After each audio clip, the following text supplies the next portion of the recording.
So single particle cryo-EM, looking at molecules and their dynamic interactions in their native functional states. If you go to Google and type in cryo-EM of molecules or biomolecules, then you get pages and pages of information, and these are a testament for the success of this new methodology. And although one thing doesn't look right, they are all static. We don't see them in their native motions. And I'm going to come back later to this deficiency in information that we have right now. And it's a characteristic of old age that one looks back and then all of a sudden one recognizes eras and revolutions and so forth.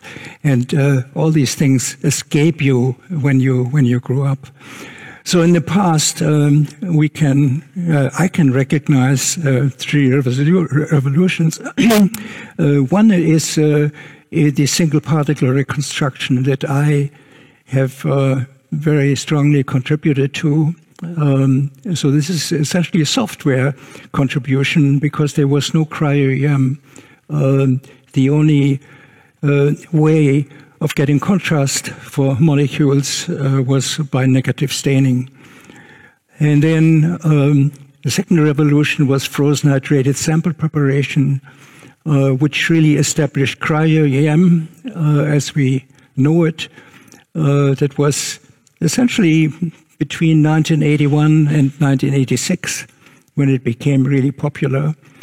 And then came the hardware revolution, the development of direct electron detectors, which already started as early as 2005 and then finished in 2012 when all of a sudden 3 commercial companies came out with these wonderful new detectors. And then thinking about the revolutions in the future, one is definitely, in my mind, the time-resolved single particle techniques, and I'm going to tell you some of this. And then also the visualization of molecules in situ by cryo-electron tomography, and I have contributed very little to that subject. So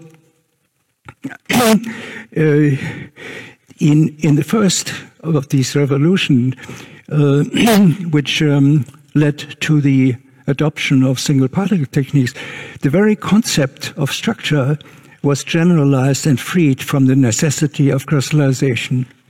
Because before that, it was many people thought the concept of structure itself was meaningless unless it was derived from a crystal of molecules.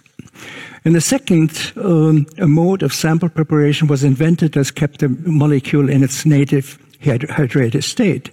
And the third, the sensitivity and resolution of image recording in the EM was boosted by the invention of the new cameras, bringing us into the current level of spatial resolution in the range of 2 to 4 angstroms. And then I'm going to tell you about a more recent development toward getting information on the dynamics of molecules. But going back and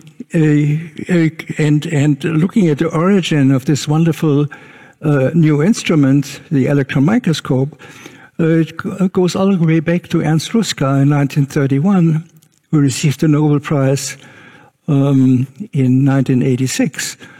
And this is his first sketch of this apparatus. And even more interesting is that this was just a few years after the wave-particle duality of the electron was first demonstrated in 1927.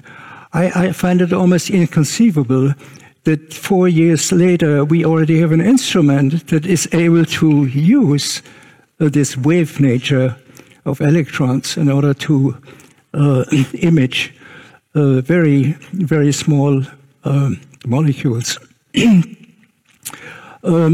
So the background here with single particle techniques is we already have X-ray crystallography and electron crystallography, which was just using the same methods of X-ray crystallography, just applied to electrons. So essentially the mathematical apparatus and the computational techniques were essentially very similar. And as I said, the prevailing belief was that the very concept of structure was meaningless unless it was derived from a crystal. And you all know that with X-ray or electrons, we get a diffraction pattern, and then through the application of phasing, we retrieve the phases. In the case of electron microscopy, we actually have the phases available in the images. And we see here Max Perutz and John Kendrew sharing the Nobel Prize in 1962 for the structure of hemoglobin and myoglobin. And in fact, I found this wonderful drawing that shows that an amazing number of Nobel Prizes, 5% all in all went to people who actually were involved in a method of X-ray crystallography or in the application of X-ray crystallography, and we have the red tree is the U.S. tree, and the blue tree is the one in the U.K. and Europe. So I'm showing this because initially there was a lot of cross-talk between X-ray and EM, and it was essentially it was personified by my mentor, who was an X-ray crystallographer. Walter Hoppe was an X-ray crystallographer who developed an interest in electron microscopy. So I was really immersed in this kind of thinking and environment in terms of data processing and Fourier thinking. So it all explains that the early structural research with EM was exclusively on ordered symmetric assemblies. And here we have a helical structure, the bacteriophage tail by Dürressier and Klug, by icosahedral virus structure that first was investigated by Crowther, Tony Crowther in 1970. And the planar crystal was done by Richard Henderson and Nigel Unwin in 1975. But you see that the approach to these structures all involved very specialized software. It was the software that was tailored to the symmetry of the structure. There was no general way of looking at structure, and there was no programs whatsoever to look at the structure of completely asymmetric single molecules. And then I have to emphasize that initially we only had negative staining to keep the molecule in some way supported on the grid, so that it didn't completely collapse during air drying. So that was the only way of preparing molecules. It's a very insufficient, not a very good way of preserving molecules for visualization, but it was the only one that was available. And so it was the only one that was available for me to develop this methodology. So initially, the question that came to my mind as a student of Walter Hoppe, why crystals? Couldn't we do 3D reconstruction of asymmetrical molecules by single particle techniques? So the concept was that we have we collect structural information from images of single, which means unattached molecules that exist in many copies. And the molecules are randomly oriented, so we don't have to tilt them. They have already tilted themselves. Molecules are free to assume all naturally occurring conformations. A single snapshot may already give us hundreds of particle views. And as we collect more snapshots, more orientation will be covered until we have enough for reconstructing the molecule in 3 dimensions. So it is all very well, but the devil is in the details, because I have foregone the whole task of tilting, because the molecules are in random orientation, but now you have to find the orientations. The molecules don't come with little tags, 50 degrees and so forth. We have to find them after the fact. So this is why there was a necessity to develop very large number of programs, and I solved this by essentially making myself a workbench of programs, and this was how the SPIDER system came about. It's a modular image processing system where essentially each task itself was already solved with a little program. And what we had to do was simply putting all these different programs together in such a way that they could be called in any kind of workflow. So people could really contribute to the development of programs very easily, even people who didn't know really the mathematical background behind each of these bricks.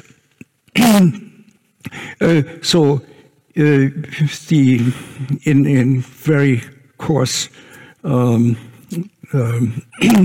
a way of speaking, we only we had to address something about aligning images, estimation, resolution of the average, sort and classify images, find projection angles.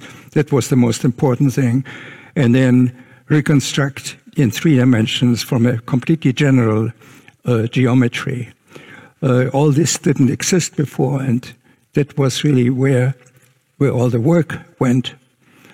And then in 1987, we got our first single particle reconstruction, where all these ideas were put together. And I have to highlight Michael Rademacher, who made exceptional contributions, especially in putting together 3-dimensional software for generalized geometry. So here we have, and on the left-hand side, we see the balsa wood model or styrofoam model of the large subunit of the ribosome. And I have to say that, Paul talked before about all our collaborations on the ribosome. The ribosome really became so that the poster child for developing the method. That was the molecule that we could use in order to demonstrate the development of this whole art over the time. And it was very interesting because nobody really knew the structure of the ribosome. One knew lots of biochemical details, but very little about the structure. And so cryo-EM was crucial in the early days to get first structural information. And so this exists now as a contour stack. These were all ways of sharing information on 3D structure. There was no other way of doing it at the time. So there's a contour stack mounted in a wooden box for viewing on a light box. So then the second revolution was really for the introduction of frozen hydrated specimen preparation, freeze plunging, vitreous ice, cryo-EM, and Jacques Dubochet was honored with me for that part of the technology development in 1981, but it took a few years until this technology really spread out. And then I'm talking about the first golden age of single particle cryo-EM, because then really the single particle techniques merged with the cryo-EM technique, and it became single particle cryo-EM. And we made the first discoveries of the structure of molecules that had never been seen before because they resisted crystal formation. So they were inaccessible at the time. So we had many developments in structure of the E. coli ribosome, and then there were collaborations that under many different forms of hemocyanin. This one here shows the octopus hemocyanin, and then also a first reconstruction of the calcium release channel, which later were solved at close to 3 angstrom resolution later on when I was at Columbia. So this was really the first golden age. It was a wonderful experience to get the first inroads in the structure of molecules that had not been seen before.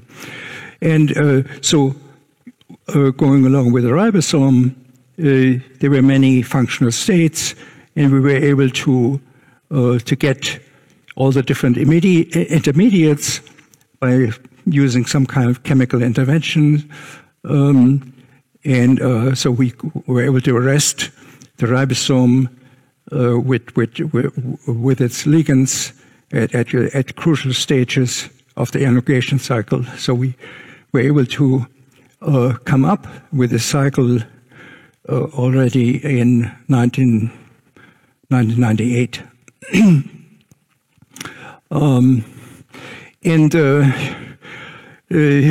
There was the first discovery of a substantial amount of motion by comparison of two experiments.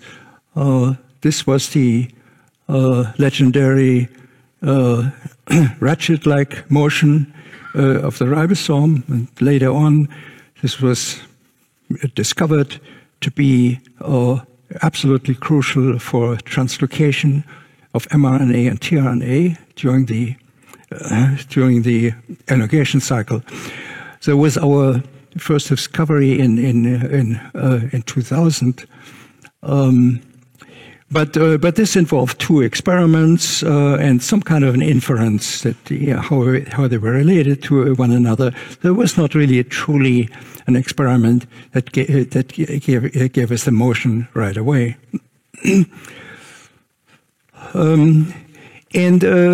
But working on the ribosome, it was very frustrating that we hit this resolution barrier. We never were able to get beyond something in the range of 6 angstroms, and that this here was the best resolution that we got from recording on film.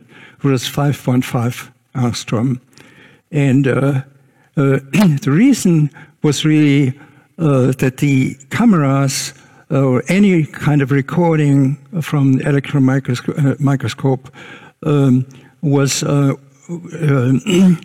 underperforming. So the electron microscope itself did a wonderful work in producing images, but there was a pathetic barrier, which was that the image that the microscope was producing could not really be captured in a proper way. And the best, the benchmark was really the film, but film itself was very suboptimal. So when finally the direct electron detectors came out, there was the second, or that in my counting is the third revolution. This was really made possible to capture the true information that came from the electron microscope. And so we have a new era since 2012. We talked about, people talked about resolution revolution from then on. So then came the time when all of a sudden many X-ray crystallographers discovered interest and even passion in electron microscopy. And here you see how bad film compares with the detectors that became available later on. So that brings me then to the second golden age of single particle cryo-EM, which still goes on. And now we get resolutions that go even into below 2 angstroms. And in my own work, this was all obviously collaborative work with other groups. We got the T-Cruci ribosome at 2.5 angstrom resolution calcium release channel with 3.4 angstroms, I believe, and then AMPA receptor also in the range of 3 angstroms.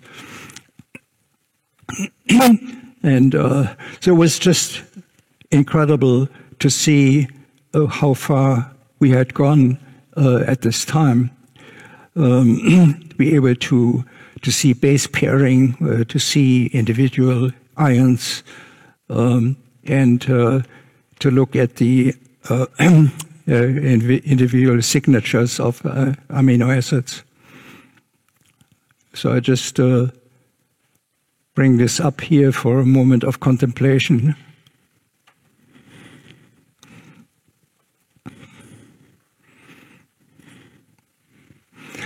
And then you probably have noticed how much cryo-EM has contributed recently in studying the virus interaction with a host. Here's the structure that came from Jason McClelland's lab. Just within a few weeks after he received the sequence from China, and there are many many papers that are now studying in very close detail these interactions that give rise to infection. Here is an example from Columbia University. So it brings me to the idea of what's going to happen in the future. Many people want to get to higher resolution, but how high do we need to go in order to make truly new discoveries in biology? We probably don't have to go below 1 angstroms to do that. But there are other avenues that are very interesting, which are time resolution, which is solved by microfluidics, and then what I call state resolution in state, which involves machine learning and can give us the energy landscape of the molecule. So I'm going to briefly go into these kinds of experiments that I've been actively involved in. First of all, molecular motion.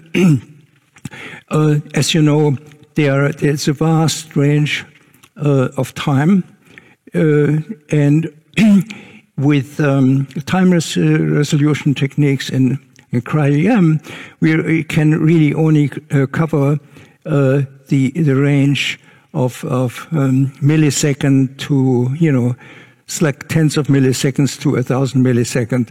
That is a very interesting range for molecular machines because it's a range where we can look at domain motions, very large motions, like of the ribosome or RNA polymerase, such kind of machines.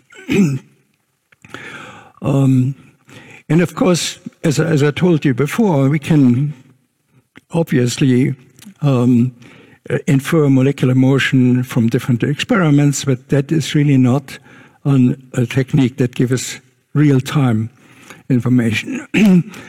And just as an example, the ribosome is beautiful to demonstrate what we need to learn and what we can learn from cryo-EM, because there are so many states and so many substates on the way in any of the different steps of translation, like initiation, elongation, release, and recycling. So what we are using is for capturing molecular motion in real time, using a microfluidic device, and the concept is shown here. There's essentially a chip with two inlets, solution 1, solution 2, and these are mixed very quickly in half a millisecond, and then they go into the reaction channel. The reaction channel has different lengths for different chips, and then in the end, the reaction product is being sprayed with the aid of some kind of a driving gas onto the grid as it falls down into the cryogen. So this is the apparatus here. The silicon chip is right here. This is the way we have installed it at Columbia, inlet 1 and 2. Here's the two gas driving gas inlets, and the sprayer is right here, and the grid falls down right there, and the spray goes in this direction. And it's all mounted on an apparatus that makes possible the pumping and the plunging under computer control. So this was essentially our first technology, which we had adopted from a system that had been developed at the RPI in collaboration with the Wadsworth Center. And so we just sort of got all the blueprints and manufactured the chips with the aid of the engineering department at Columbia. And I show you one of the published studies, and this one involves the termination process. So here we have this stop codon is in the A side, and it's now stop codon of the ribosome is in the A side, and it's now being recognized by release factors, either RF1 or RF2, and then this very compact release factor, when it gets to the stop codon, undergoes a very large conformational change, opens up, and reaches the peptidyl transfer center, and then releases the peptide chain. And the ambition was to show exactly this interaction, which happens within a few milliseconds. So here's what this kind of change from the closed to the open conformation.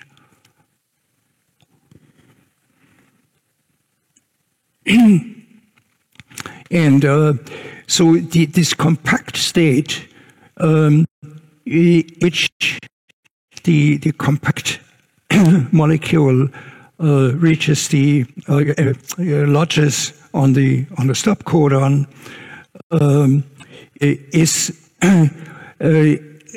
will only last 24 milliseconds or so, and then the molecule opens up. So if we would use the standard kind of cryo-EM, we would never be able to see that state because it's long time gone. Okay, so this is in the so-called short-lived state that we wanted to see. And so this is the experiment, termination complex, RF1 or RF2.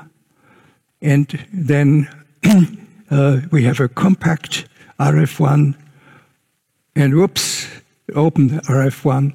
And so this one we were able to capture at 24 milliseconds, and the other one at 60 milliseconds.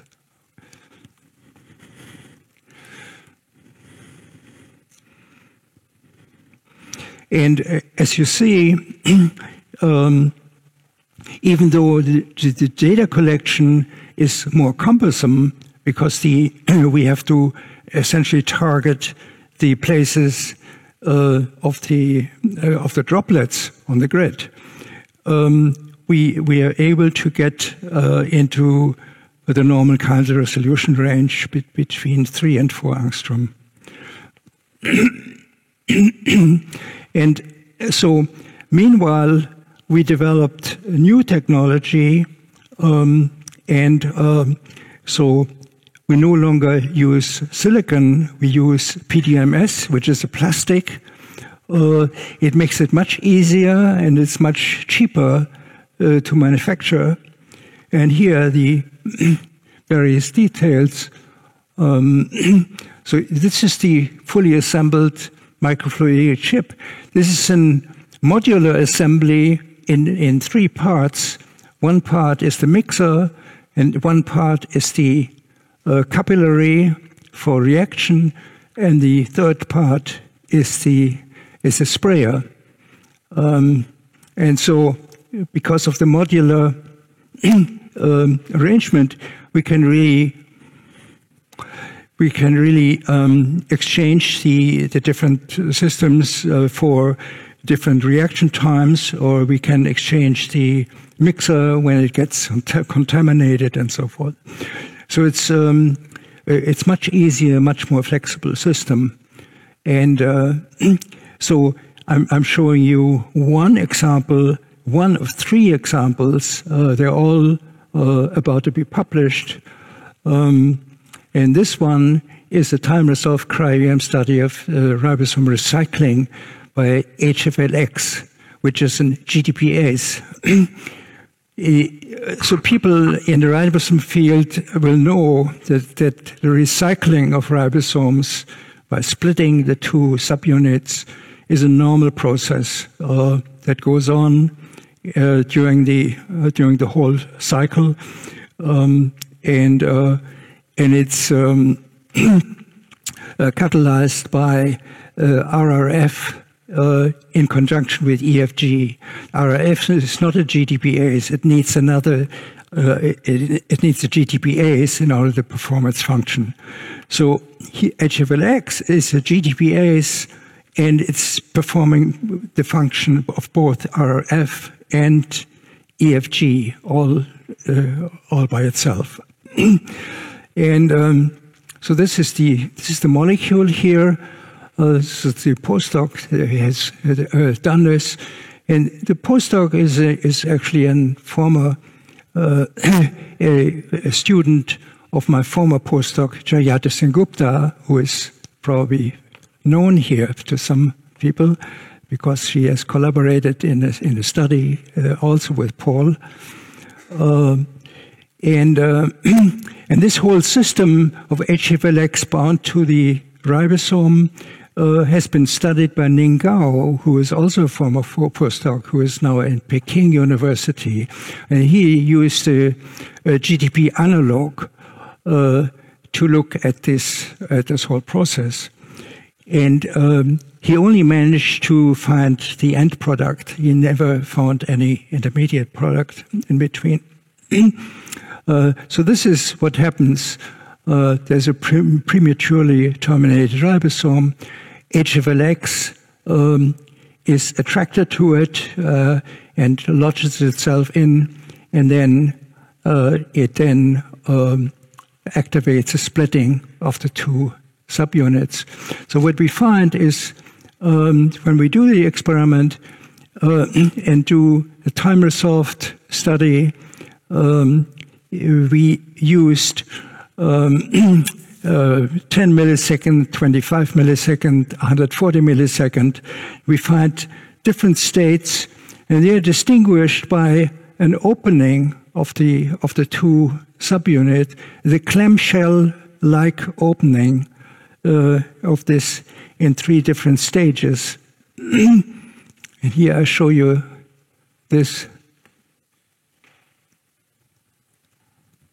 Okay, so instead of randomly splitting and the subunits just sort of go away as we would think it would happen, it is a very well organized process that where bridges split in a particular sequence, and only 2 bridges stay until the very end, and they form a hinge of the tilt axis.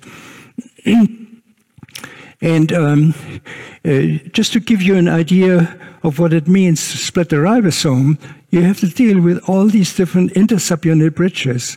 You have to find essentially the most important one and split that one, and then find a way of splitting the other one. So this is all done by this particular molecule. And the 2 bridges that are left over are B3 and B7A. And we find by triangulation, we find exactly where the tilt axis is. And it goes right through these 2 bridges. And we can also look at the way the molecule behaves, the HFLX, during this time. And one of the intriguing things in these experiments is that we not only get structures, intermediate structures, but we get population counts. We know exactly how many of a particular, what the percentage of a particular subpopulation is as a function of time. But that's exactly kinetics, okay? We get kinetic information from these experiments. We get kinetic information by particle counting. And so I have a few slides now, after talking about the time-resolved experiments. I have a few slides that goes in a completely different direction. If you have a very large number of particle images in equilibrium, so you have a system that is in equilibrium, and that shows the molecule in all its different states. And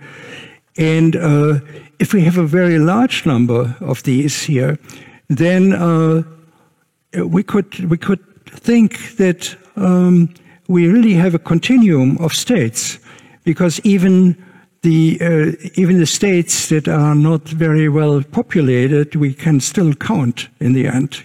So if we get into the hundreds of thousands and millions of particles, then we essentially get a continuum of conformations, and we could set out to map that continuum of states. And this is something that I started, I think, 12 years ago in a collaboration with Abbas Oumast and Peter Schwander at the University of Wisconsin.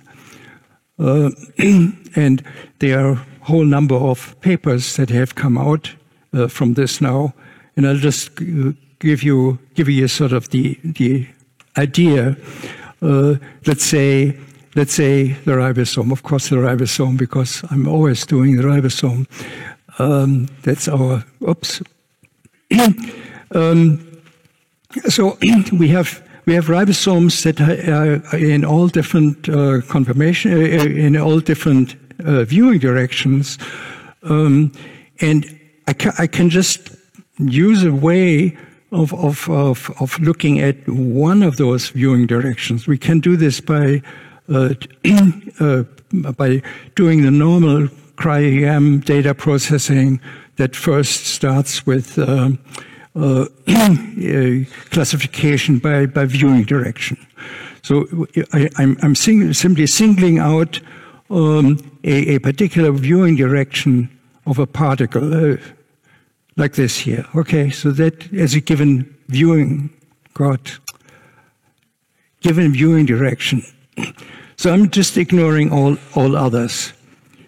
And so molecules that exhibit this viewing direction occur in all their coexisting conformations. Okay, so I get an entire data set there, which differs in their exact conformations. So since they can differ in each of the pixels, it is really a data cloud in a multidimensional space. And so I have to somehow find a way of describing the data in that space. And we're talking about the manifolds in that space. Now, to give you I want to give a very simple illustration of what we're trying to do. We have 10,000 horses galloping in some place in western China. We have a photographer sitting right here at this place. And so the idea is the horses are all engaging in gallop. That's a very precisely defined a kind of motion. It's a very complex motion. But for any horse that I capture from here, from this side, I always find a horse that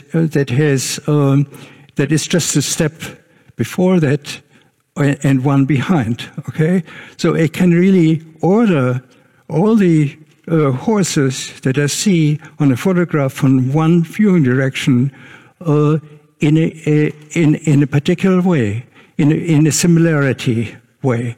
Okay, and then after I've done this, I get them into some kind of a gallery like this, and then in the end, I get actually the motion out. Okay. So this is the idea. This is the main idea. We have a similarity ordering among molecule images according to their conformational similarity. But in the case of the molecules, it's not just a one-dimensional ordering, but it could be in several dimensions of ordering. So it's not as easy as it looks here. But this is the main idea. So images belonging to one projection direction in high-dimensional space, they form some kind of a data cloud, and we want to follow that data cloud. We want to see how the data are ordered, and this is the idea of manifold embedding.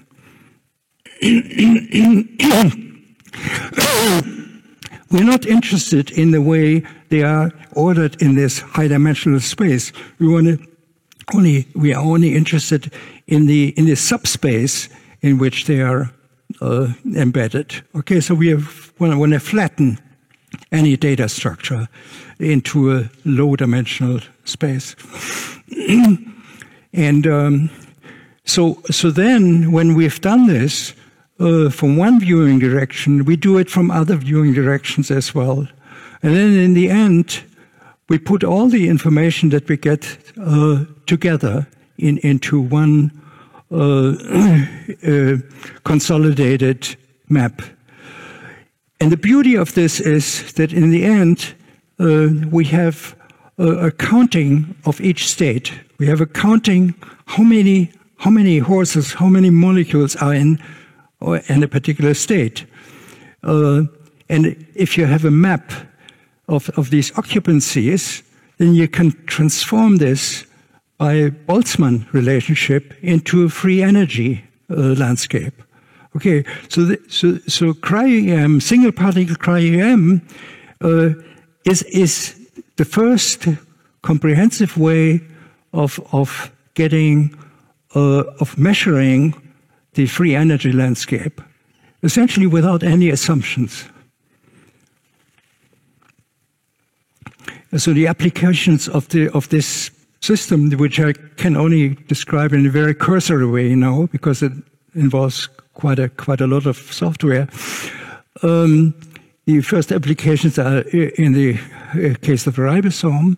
That was the founding paper in 2014, and then ryanodine receptor in 2020, and then and the COV2 spike protein more recently in 2021. So I'm just going to show you what's happening in the ryanodine receptor case. I've been involved in a collaboration on the ryanodine receptor at Columbia, as I mentioned before, and we got these beautiful high-resolution structures. And as usual, we get different manifestations, different classes, and they suggest that we have, changes in structure in equilibrium, but we can also look at plus and minus ligands like calcium, ATP, and caffeine, and then get the structure with and without ligands. And then the question is, what happens in between? Well, everybody who's been in this whole business of cryo-EM is then doing some kind of a morphing, okay? Morphing between one and the other in order to look at the structures in between. Morphing is a fraud, because it is based on no experimental evidence. It just makes some kind of assumptions, and it comes with untrue answers. So the true intermediates are completely different, and we found it here in the case of ryanodine receptor. So we get an energy landscape without ligands and an energy landscape with ligands, and this is really okay. We find that these are derived by using occupancy maps. Each has 600,000 particles, and then we go through this manifold embedding. We get the energy landscape. In this case, it's a two-dimensional energy landscape. We're not going to the third dimension. These are the most important action coordinates. We find that the highest transition probability is at a place of relatively high energy. So the probable pathway for a molecule is to go from so a molecule goes from the start. It needs to go from the start and go uphill in order to get to the place where the transition probability is high, and then comes down and then goes downhill in energy to get to the very end.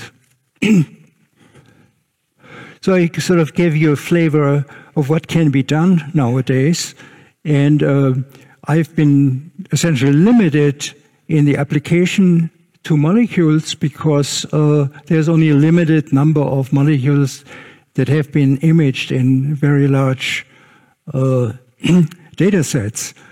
And so it's really an ongoing process. We are trying to apply it to a lot of systems.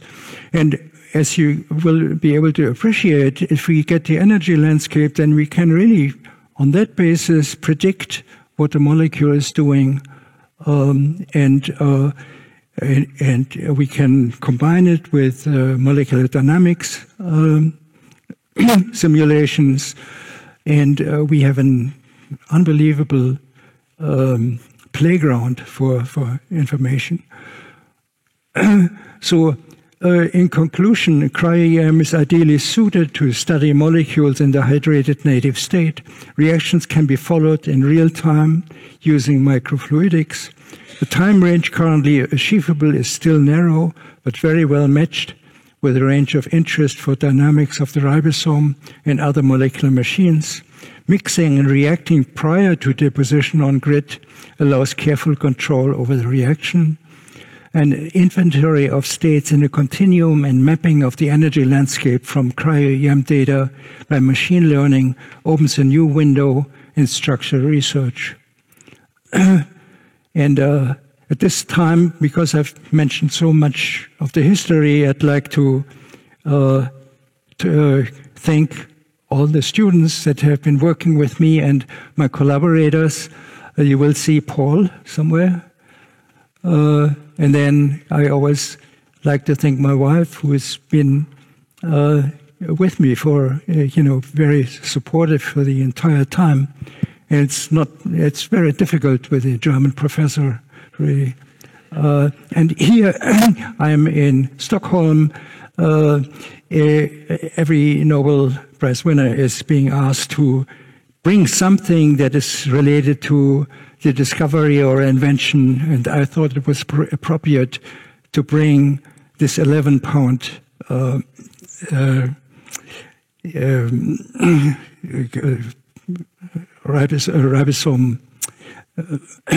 ribosome structure and put it on the light table there.